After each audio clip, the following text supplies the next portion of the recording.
하나님 말씀 마가복음 6장 30절에서 44절 말씀입니다.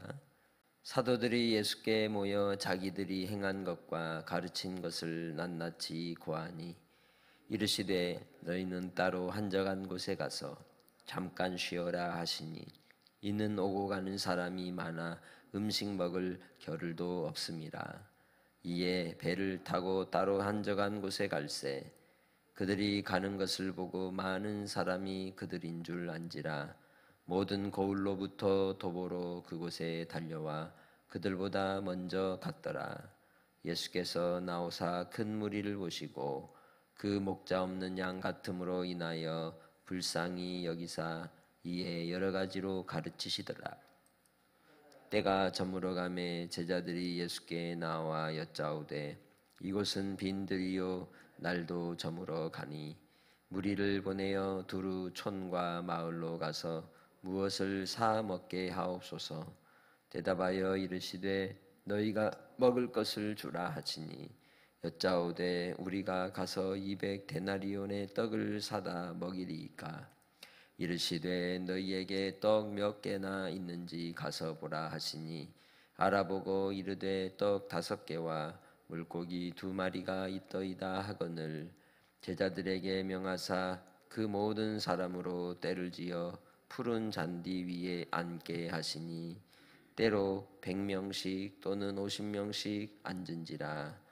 예수께서 떡 5개와 물고기 2마리를 가지사 하늘을 우러러 축사하시고 떡을 떼어 제자들에게 주어 사람들에게 나누어 주게 하시고 또 물고기 2마리도 모든 사람에게 나누심에 다 배불리 먹고 남은 떡 조각과 물고기를 12바구니에 차게 거두었으며 떡을 먹은 남자는 5,000명이었더라. 아멘. 우리가 어떤 일을 성실하게 하다가 큰 선물을 받는다면 기분이 어떻던가요? 배나 좋을 겁니다. 기대하지 않았던 선물을 받을 때. 믿음 생활에 있어서도 우리가 하나님의 주시는 은혜들을 귀히 여기지 않고 소중하게 여기지 않는 이유 중에 하나는 거저 주신 하나님의 그 크신 위엄과 하나님의 그 영광스러우심을 생각지 않고 그저 내 잔머리로 생각하기 때문에 그런 겁니다. 신앙생활을 할 때 그래서 우리는 오늘이 마치 마지막 날인 것처럼 오늘이 내 인생의 처음인 것처럼 살아간다면 날마다의 삶이 감격이고 은혜이고 선물인 것입니다. 여러분의 삶의 순간순간이 하나님의 선물임에 감사하며 사는 성도들이 되시길 주님의 이름으로 축복합니다. 오늘 예수님께서 제자들이 복음을 전하고 돌아와 그 기쁨의 감격의 증언들을 다 하게 됩니다. 그리고 그들을 이제 잠깐의 쉼의 시간을 갖게 하시죠. 왜냐하면 사람들이 몰려와서 예수님을 찾고 또 예수님을 만나는 가운데 있었기에 음식 먹을 겨를도 없을 정도로 분주하고 힘들어 있었던 것이죠. 실상 우리가 오늘날 코로나를 지난 이후에 변화된 문제 중에 하나가 뭘까요? 우리가 예수 믿으라고 전도하나요? 어느 순간부터 우리는 전도의 동력을 잃어버리고 말았습니다. 그러나 이단 사이비 단체들은 30%가 늘었다느니 원상복구가 되었다느니 하는 소리들을 듣게 됩니다. 한국 교회가 15,000개 혹은 10,000개의 교회들이 사라졌다고 하는 그런 통계도 나오고 있는데 과연 우리의 신앙이라고 하는 건 얼마나 깨어 있습니까? 영혼을 살리고 생명을 살리는 사명을 감당하는 금구제일교회 또 여러분의 삶이 되기를 원합니다. 예수님께서 배를 타고 따로 한적한 곳으로 옮기게 되었다라고 본문은 이야기합니다. 그런데 많은 사람들이 예수님이 오고 가는 소문을 듣고 예수님께로 몰려 들어오는 모습을 볼 수가 있죠. 주 예수 그리스도의 복음의 능력이 그리고 질병과 고통과 신음하는 심령들이 주님을 만남으로 위로를 얻고 힘을 얻고 회복의 역사가 나타나기 때문인 것입니다. 그런데 그들의 모습이 어떻다고 예수님이 34절에 말씀합니까? 목자 없는 양 같음을 인하여 불쌍히 여기셨다라고 얘기하고 있습니다. 지도자를 잃어버린 시대, 어디로 가야 할지 갈 방향을 알지 못한 채 흔들리는 그 시대를 사는 백성들의 모습이었던 겁니다. 그래서 그들에게 하나님의 나라를 가르쳐 주셨습니다. 우리가 신앙생활할 때 가장 중요한 가르침의 교훈은 무엇일까요? 그건 하나님의 나라에 있습니다. 이 땅에 비록 발을 딛고 살아도 우리가 하나님께 속한 자로 하나님의 나라의 백성으로 사는 자가 되시기를 주님의 이름으로 축복합니다. 믿음을 따라 살아가는 하나님의 백성들, 그들이 항상 먹고 마시며 누려야 될 주의 말씀이 여러분의 심령 가운데 가득하시기를 바랍니다. 그 말씀을 듣느라고 사람들이 자리를 떠나지 않고 또 주님과 함께하기를 기뻐하고 좋아했음을 우리는 볼 수가 있죠. 35절에 때가 저물었는데도 이 빈들에 사람들이 가지 않고 있었다는 거예요. 얼마나 좋으면. 그들이 예수님이 먹을 것 주기를 기대했을까요? 먹을 것까지 줄 줄 알았을까요? 몰랐어요. 그런데 그들이 먹을 게 있었나요? 준비 못한 것도 있지만 또 그 당시에 예수님 쫓아다니는 사람들, 넉넉한 사람들은 몇이나 되었을까요? 그렇게 여유 있지 않은 궁핍함에 있는 이들이 그저 굶는 것이 곧 먹는 것이 되는 인생을 사는 사람들이었기에 여유도 없는 채 예수님께 몰려왔던 겁니다. 그 하나님의 말씀을 사모하고 기대하고 처음에는 왔는데 그들이 날이 저물어 이제 빈들이라 제자들이 예수님께 뭐라고 이제 묻습니까? 36절에 무리를 보내어 두루 촌과 마을로 가서 무엇을 사 먹게 하옵소서. 그랬더니 예수님이 뭐라 그래요? 37절 너희가 먹을 것을 주라. 먹을 것을 주라고 말씀합니다. 그런데 계산을 해보니 200데나리온 정도의 값어치가 돈이 필요하다고 얘기를 하는 것이죠. 현실적인 계산인 겁니다. 우리에게도 이 땅의 삶을 살아갈 때에 그런 셈법에 따라서 우리가 판단하고 또 파악해야 될 때가 있기는 합니다. 그러나 그보다도 더 중요한 것은 주님이 말씀하시는 의도가 무엇인가를 잘 파악할 수 있느냐는 거죠. 나의 인생에 떨어지는 많은 질문들이 있습니다. 문제들이 있습니다.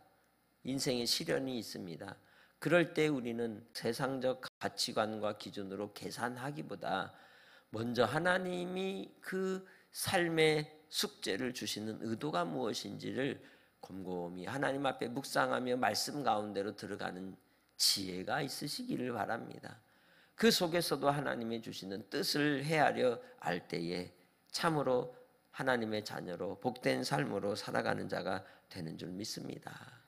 그래서 이 일로 인하여 우리가 가서 200데나리온의 떡을 사다 먹이겠습니까? 라고 묻는 이가 있지만 주님께서 다시 물으시기를 너희에게 떡 몇 개나 있는지 가서 보라 라고 말씀하죠. 그래서 요한복음에 근거하여 보면 한 어린아이에게서부터 보리떡 5개와 물고기 2마리를 이제 챙겨서 오게 되었고 이 보리떡 5개와 물고기 2마리를 주님께 드릴 때 주님께서 사람들을 때를 지어 앉게 하고 그들을 위하여 축사하시고 나누어 주실 때 남자만 5,000명이 먹었더라. 그런데 남은 조각이 12바구니에 가득 차게 되었더라 라는 말씀으로 결론을 맺고 있습니다. 기대하지 못한 큰 만찬의 자리에 초대를 받은 5,000명, 남자 장정의 숫자만 5,000명이 되는 이 수요 가운데 하나님께서 그 아들 예수 그리스도를 통하여 목자 잃은 양 같은 이 세대를 먹이시고 또 하나님의 살아계심의 증거를 하나님의 아들이심을 나타내 주실 뿐만 아니라 사람이 떡으로만 살 것이 아니요 하나님의 입으로 나오는 말씀으로 산다는 것과 예수 그리스도께서 생명의 떡이 되심을 보여주고 있는 겁니다.